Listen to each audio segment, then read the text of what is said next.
Chapter 3. The Door Beneath the Subway. After the thing in apartment 512, I stopped asking questions. Every answer Lady Seraphine gave only made the world feel smaller, as if something unseen were closing in around me. I had begun to understand that ignorance was not safety. It was only delay. A week later, she woke me just before sunset. Come, she said. Tonight you'll learn why even vampires avoid certain places. Before I could ask where we were going, she seized me and shot into the air with me in her arms. I had never flown before. The terror of it hit me so hard I forgot how to breathe. The city dropped away beneath us in a blur of rooftops and lights, the wind cold enough to sting. I clung to her without thinking. She held me effortlessly, one arm around my back, the other beneath my legs. For the first time since my death, her embrace made me feel safe. That thought frightened me more than the fall. When I looked at her, moonlight caught her black hair and crimson eyes. She looked untouched by the cold, as if the night itself belonged to her. I quickly looked away. I told myself it was gratitude. She had saved me twice. Anyone would become attached after that. But the lie grew harder to believe each night. I found myself waiting for her footsteps, listening for her voice, searching for the faint scent of dead roses that always announced her arrival. I was falling for a creature born to drink blood, and I hated myself for it.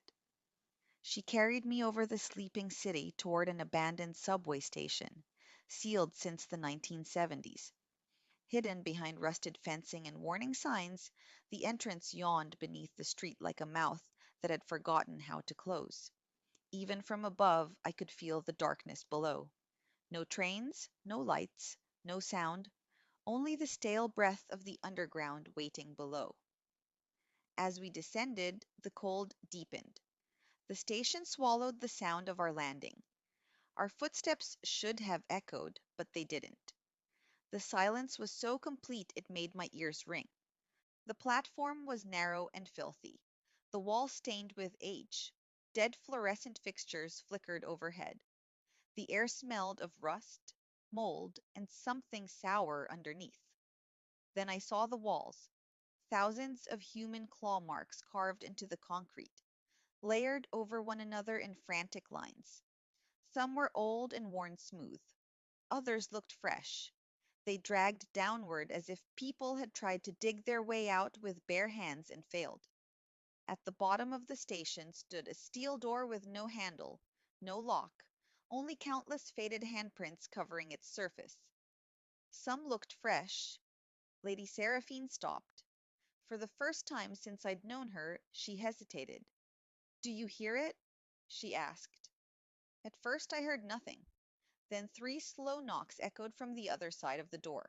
Patient. Measured. The sound traveled through the metal and into my bones. The air changed. It grew colder. The smell of rust and mildew sharpened. In the brief flicker of the lights I thought I saw something pale, pressed close to the other side. Then a voice came through the steel.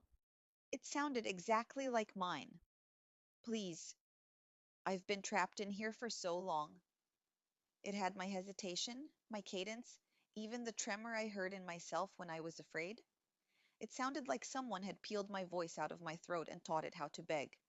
"Please," it whispered, "let me out." I stumbled backward. Lady Seraphine's eyes narrowed.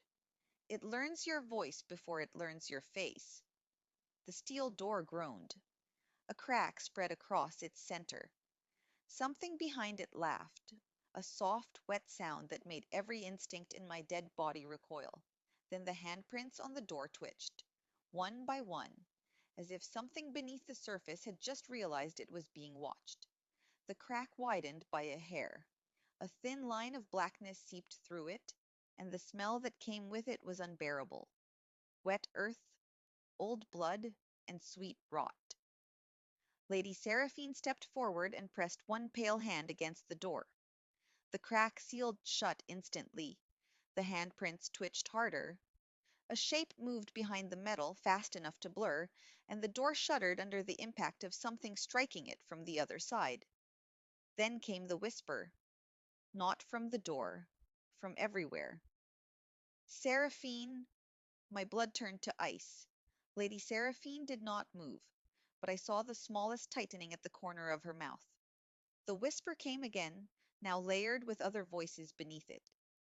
Seraphine, Seraphine. The station lights burst overhead in a shower of sparks. For one blinding instant I saw that some of the handprints were not human. Some had too many fingers. Some were pressed so deeply into the steel that the metal had warped inward. When the light died, the darkness rushed back in. Something scraped across the other side of the door. Slowly, deliberately, as if it were smiling, Lady Seraphine turned to me at last. "There are monsters," she said softly, "that even I cannot kill." For the first time I wasn't afraid for myself. I was afraid for her, because whatever was behind that door knew her, and whatever knew her had been waiting. I wanted to ask how she knew this place, why she had brought me here, what kind of thing could make even her voice sound careful, but the questions died before they reached my tongue. Lady Seraphine took a slow step backward, then another, never taking her eyes off the door. "Do not speak to it," she said. "Do not answer if it speaks to you again." As if summoned by her warning, the voice returned at once. This time it was softer, closer, almost tender. "Seraphine," it said, "you brought me a witness." The door shuddered again. A fresh crack appeared near the top, and through it I saw not darkness, but movement. Something pale and slick, folding and unfolding in the narrow gap like a tongue tasting the air. The thing behind the door was not merely trapped. It was listening, learning. Lady Seraphine's expression hardened into something I had not seen before. Not fear, not anger. Recognition. She lifted her chin, and for a moment the vampire in front of me looked less like a woman and more like a blade drawn from a sheath. "You should have stayed buried," she said. The reply came instantly, and this time it was not my voice. It was hers, a perfect imitation. "You should have let me die." The words struck her like a slap. The handprints on the door began to move in earnest now, sliding and pressing as if dozens of hands were trying to turn the metal from the inside. The door bulged outward by a fraction, then snapped back with a sound like a bone being reset. I backed away until my shoulders hit the wall. I could feel the station breathing around us, though I knew that was impossible. The air pulsed through the tunnel, carrying damp stone and something sweeter, something rotten and alive. Lady Seraphine did not look at me when she spoke again. "Whatever happens," she said, "do not let it touch you."